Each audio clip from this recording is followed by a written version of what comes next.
Hello everyone, my name is Irina Dvorovenko. I'm former principal dancer of American Ballet Theater, and today company is celebrating 20th anniversary of Kevin Mackenzie's Swan Lake. Congratulations, Kevin, this is your baby, and my dearest congratulations to the whole company, to everyone who was involved. It's been already 20 years, and every year on stage of Metropolitan Opera House, Swan Lake is huge success. People getting crazy to get the tickets and to see it.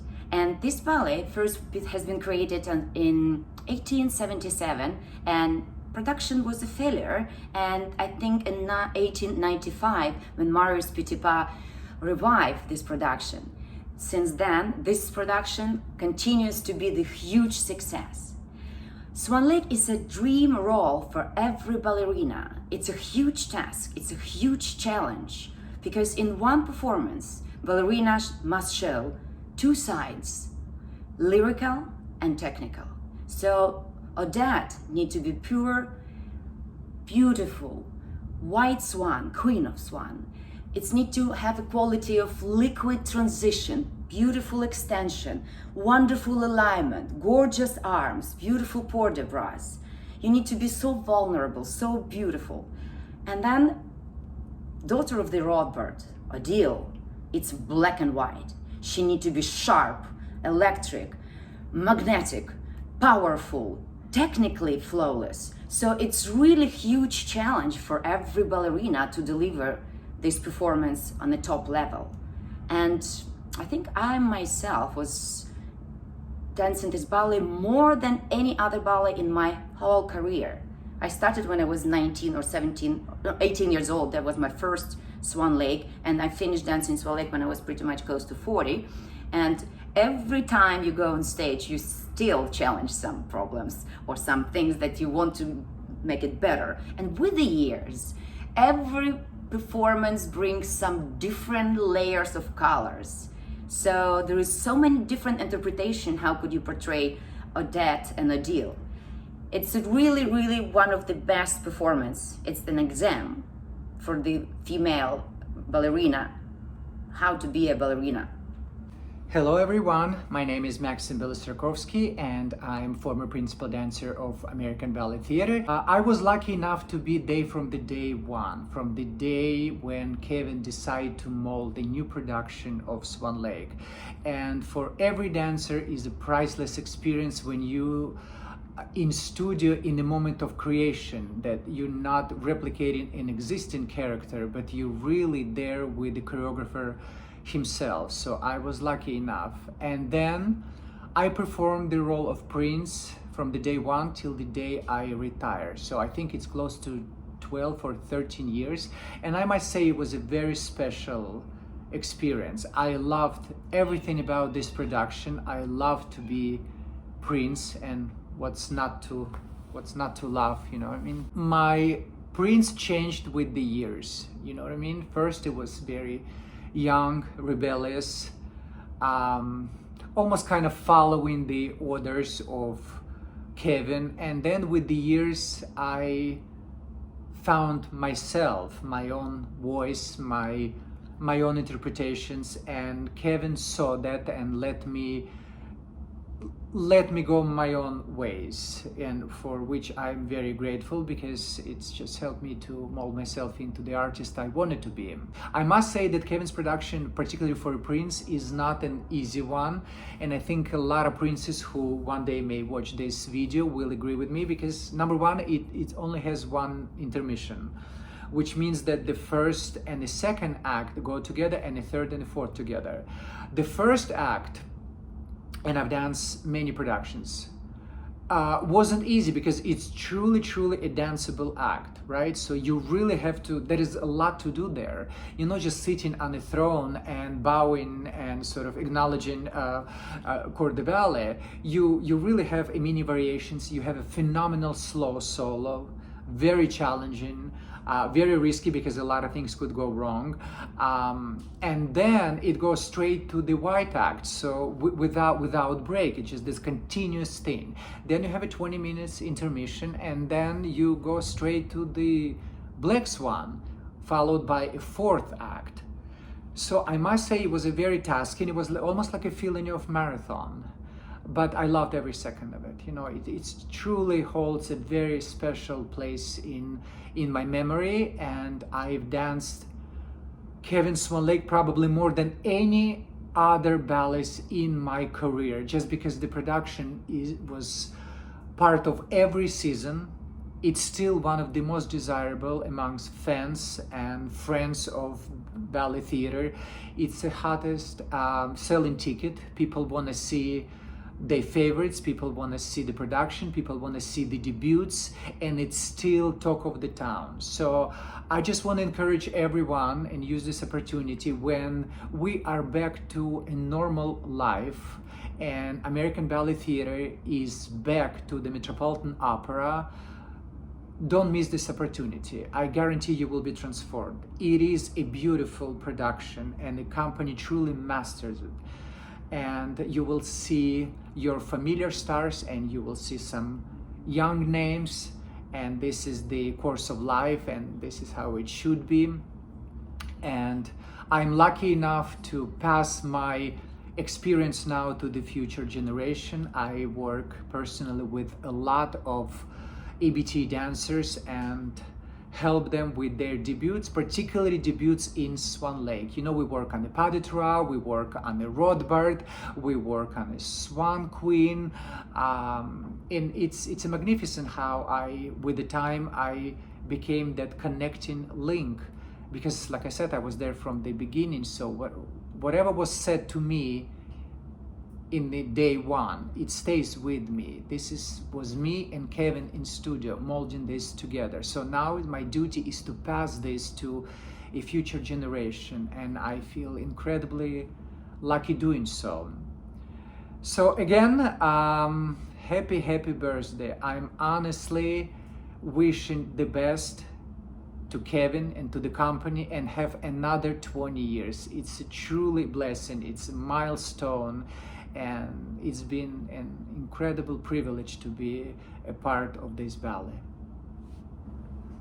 And now we're gonna do barre inspired by Swan Lake. Of course, what's the key for Swan Lake? That's the arm gesture. So it's gonna be a lot of beautiful arms. What's important? Alignment of your legs. Arabesque, it must be for Swan Lake. Every time I was doing Swan Lake, I put myself in the mood. Of course, when I did barre, I was only concentrating about the long neck, about your posture as a queen, Swan Queen, alignment. And then if music, for example, was a fast music, so I was imagining that I already a deal. So you really need to become your character. Even in a class, you need to have this behavior, you need to hold this power, and it's very, very important. So we're gonna do 2 demi, 1 grand pour de bras, but we're gonna do swan pour de bras, all right? And actually we're gonna play Swan Lake music. This is Tchaikovsky Overture, beginning of the ballet.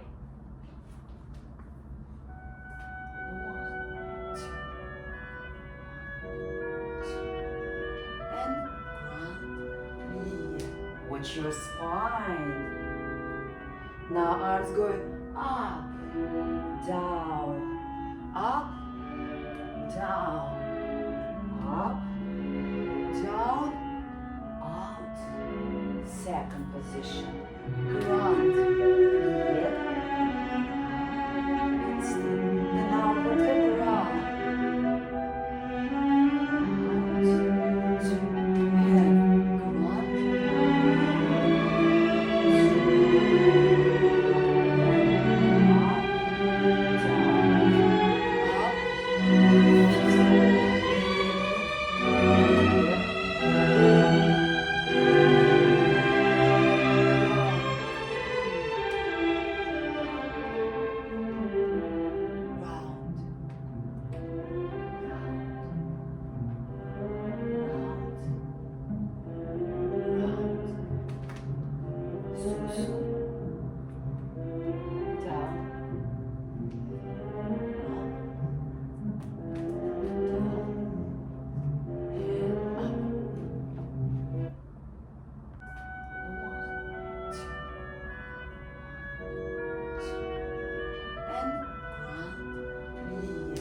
stretch your spine.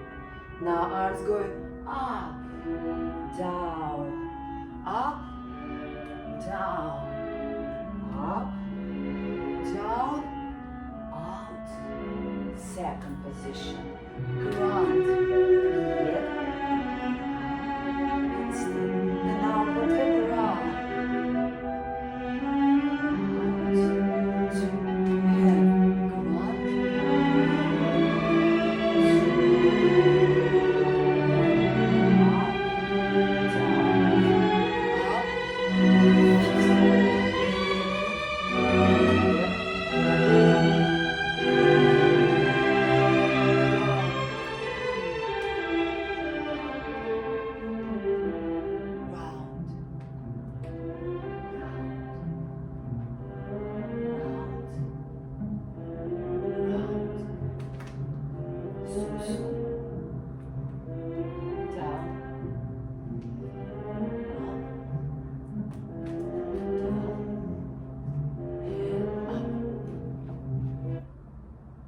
Now we're gonna do battement tendu. The music I'm gonna play, it's from Act 4. So it's gonna be a lot of movements as the swan does. This one, arms and this arms, and also show that you're crying. So we're gonna have battement tendu, 2 takata, side, 2, 1 hold, 2, show me, leg to the side, close. Arms vertebra, one arm going one side, another side. Take a breath and then you cry, cry, cry, cry, cry. Padeshwal, and we're gonna try to do underdone. I might improvise because it's music from the ballet. There is no certain squares, so enjoy. Ready? And.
Okay, so now I'm gonna try to use one of the most iconic movements of Swan Lake, Wide Act, which is the 4 little swans.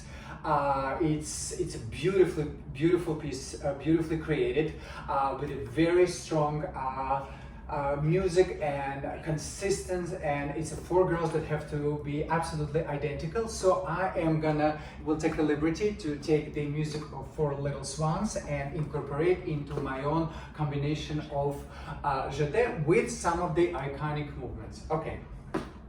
It's a jeté, jeté, coup de pied into the feet. Into jeté, jeté, coup de pied into the feet. Jeté, jeté, ta-ya, pam pam, and down and up, and down and up. Second pam pam, and second. This is what the 4 little swans are doing, and keep going. Pam, ta-ya, pam pam, pam pam. My God, that hurts. Okay. And 1 and 2, we're gonna keep going. And 1 and 2, ta-yam, pam pam. And 1 and 2, ta-yam, pam pam. 1, continue around. And this is how we're gonna finish, okay? Okay, it's a little funny because I'm showing this, but I will give you the little glimpse of what it's supposed to be. Okay, let's do it. And.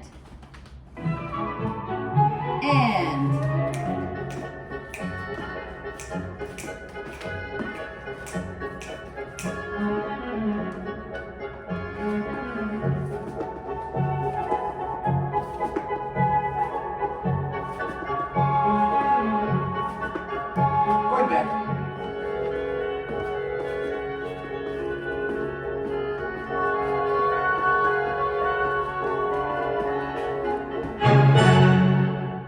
And.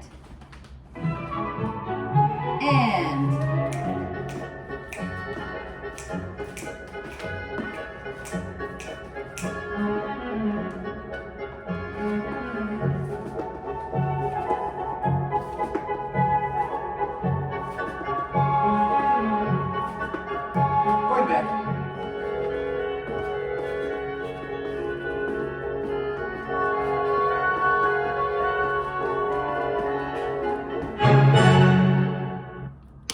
Yay! Okay, so now I'm gonna do a rond de jambe parterre with a fondue, and the theme will be with incorporation of a slow solo from Act 1. This is the solo when, despite the prince's happiness of his 18th birthday, it's a very sad one, kind of broken, and this is the first time when the audience realized that there's something, why Prince is so sad. It's a magnificent solo. I loved to perform every time. Kevin created that solo, and it's a pure joy. It was a pure joy to rehearse and of course to execute this on the stage with the full orchestra. It's a magnificent piece of music, so I'm gonna incorporate a lot of gestures that I remember from that solo when Prince is dreams of something, or he is lost and he is sad and broken. So I'm gonna try to incorporate this with kind of classroom combination, okay? Let's do it. So rond de jambe parterre.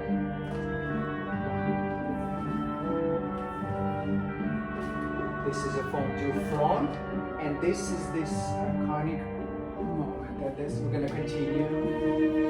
And we're gonna go into the fifth and lower, and then we're gonna continue on the down. And this is fondue, back, fouetté, fifth position. Open rond de jambe there, and 1 and 2. Point, and we're gonna simply stay. We're gonna take 2 cross arms within the chest, and we're gonna stay. Okay? Let's do it. So, rond de jambe parterre.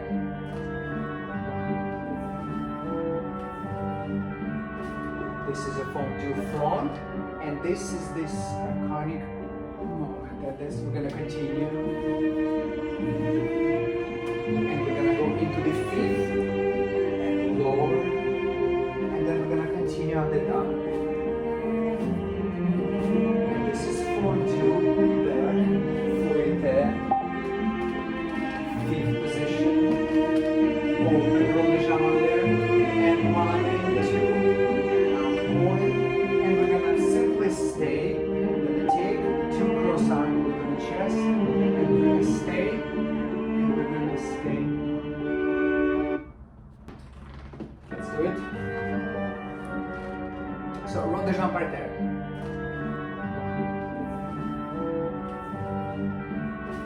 This is a fondue front, and this is this iconic moment that we're gonna continue.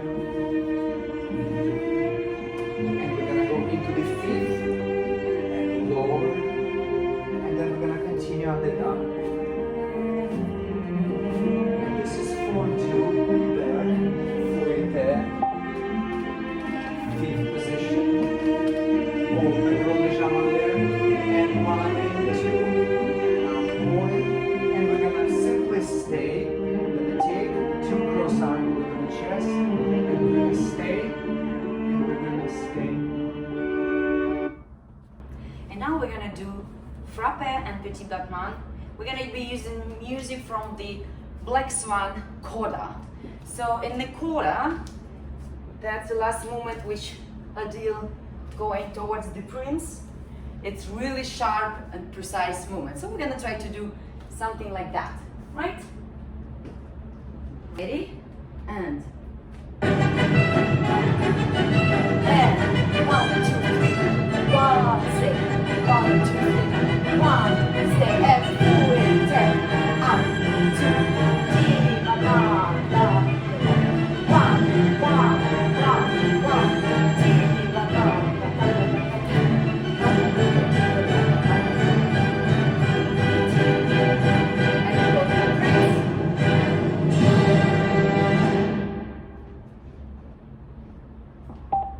Ready? And 1, 2, 3. 1, stay. 1, 2, 3. 1, stay. And full in turn. Up, 2, 3, ba, ba, ba. 1, 1, 3, ba, ba,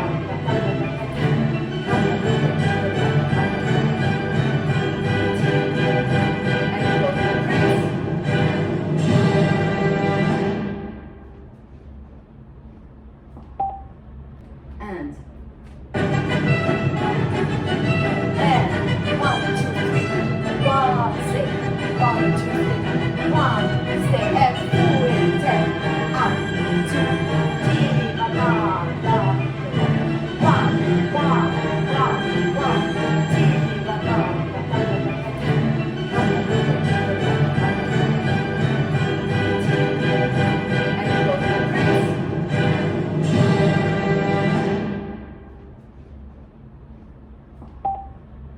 And now we're gonna do adagio.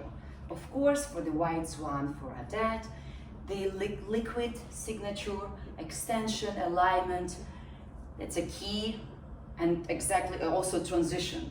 It's a key to have this purity and beauty. So we're gonna do the adagio, act 2, beginning of adagio. Ready?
And the last combination at the barre will be inspired by the signature move of Odile in a Black Swan pas de deux.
All right, now let's talk about funny things, what happened during Swan Lake, behind the scene.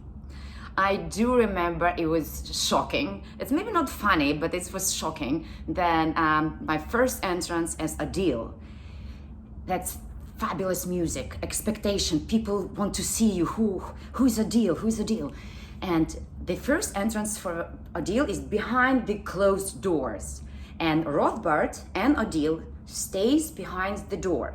And then when they hear the music, the door's supposed to open and both of us need to show up ourselves. And there was a moment that everybody's looking at you and absorb. And then it's a stillness, so you just show up case. And then you start walking and presenting and say hello to everybody. So what happened? I'm gonna play you the music. I don't remember who my Rothbard was. Either Sasha Radetsky or Marcel. I don't remember who my Rothbard was. So that's the music. we're standing behind the door. We need to be already out, door is still closed. We're panicking behind the door. We already need to be outside. We always start to knocking on the door. Door is still closed. And then last second door is open and we like a bullet start to entering, like we were not expected. So you cannot believe it. This couple seconds, of course, felt like eternity, that your first entrance is ruined. So it was crazy adrenaline boost, of course, which gives me extra power to perform. But that was crazy. Of course, falling.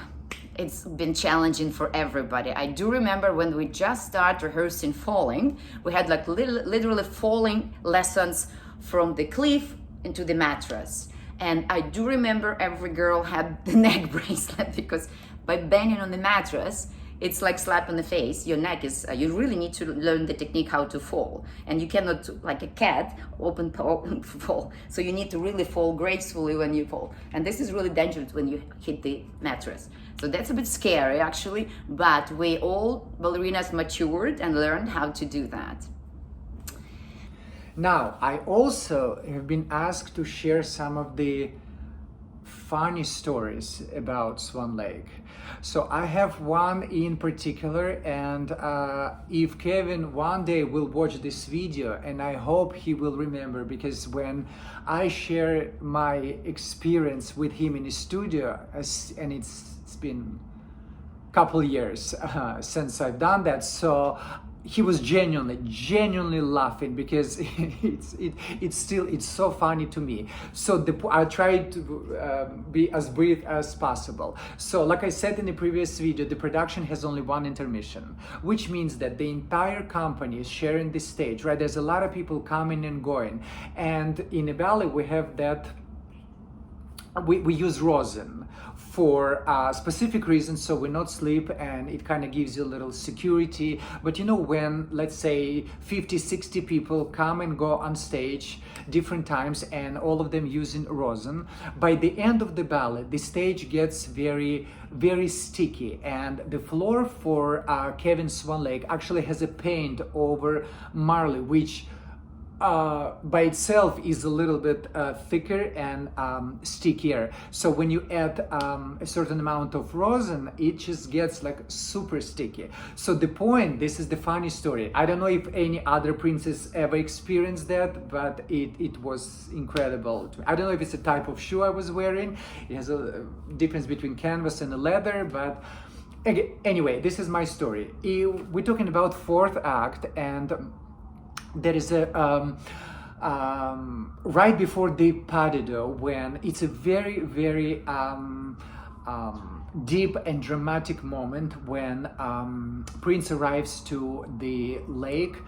He sees the Odette, and Odette tells him that her heart is broken, and she leaves, and it's a silence. You know what I mean? It's almost like the orchestra stop playing. There is a dead silence inside the Metropolitan Opera, because the people are, they kind of like, what's gonna happen next? Will she forgive him? What is the sort of, where is this drama going? So there are a couple feet between Odette and the prince, and when Odette says I must leave, she turns away and she moves couple feet and she stands with the back to the prince with this iconic look, and the prince is there left alone for a couple seconds, and sad, alone, broken, fully understanding the whole situation and the drama, guilt, everything just goes through Prince's mind. And then as the music starts to play, and it's a couple instruments in the orchestra, the prince takes couple steps towards Odette, kneels and begs for her forgiveness. So the funny point, this is what I'm trying to, and again I'm start laughing because it's, when I'm taking this couple steps towards Odette, because the floor is at this point is so sticky and it's a dead silence. My shoes always were creating those squeaking sounds. So every time I would walk with that beautiful face that I was trying to portray towards Odette, my feet would create it, and I tried to replicate this sound. The sound was with every step is a and then I would kneel. So part of me inside was just dying. So when I told this story to Kevin, then I realized that I probably should have never said that, because every time from the moment I said the story and every time I would be on stage and do act 4, and when this moment would come, part of my brain would only react, I hope when he is watching, he's not hearing this. Or if he's hearing, how he would react. Like my mind would shift 50-50. I wanted to be in a drama, I wanted to be in the moment, but that sound, then with the years I started almost walking carefully, but then I realized it's so stupid because I can't walk carefully, I have to be in exact moment. So this is one of my funniest thing, and I hope it made you laugh a little, because it's still up today. You see my face lighting up because this sound was astonishing. It was so funny, and I hope my Swan Queen never heard and never react. And I'm sure there were a lot of, but this is probably like on the top of my list.